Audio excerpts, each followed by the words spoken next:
In today's video, I'm going to teach you how to create a backup in cPanel using the Backup Wizard. Backing up your website is one of the most important maintenance tasks you can do.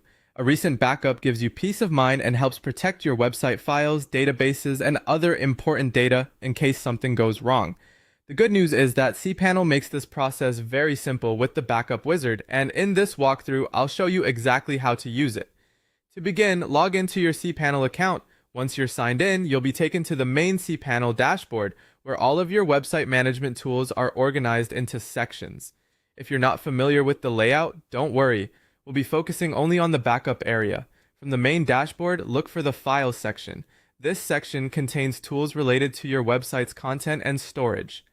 Inside that area, click on Backup Wizard. The Backup Wizard is designed to simplify the backup process, so it's a great option whether you're new to cPanel or just want the quickest way to create a backup. After the Backup Wizard opens, click Backup. This will take you to the part of the wizard where you choose the type of backup you want to generate. You'll usually see two main options here, and the right one depends on what you need. If you want a complete copy of your account to download and store locally, choose Full Backup.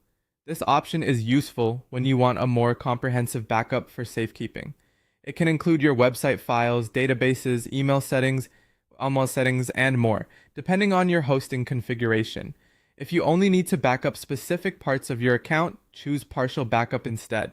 This is helpful if, for example, you only want to save your public HTML folder, which contains your main website files, or if you want to back up your MySQL databases individually.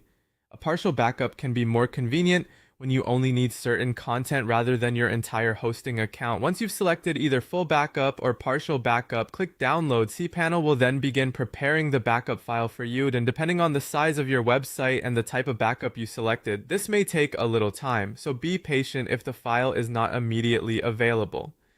As a final tip, after downloading your backup, store it somewhere safe, such as your local computer or another secure storage location, so you can access it later if needed. And that's it. You've successfully created a backup using the cPanel Backup Wizard.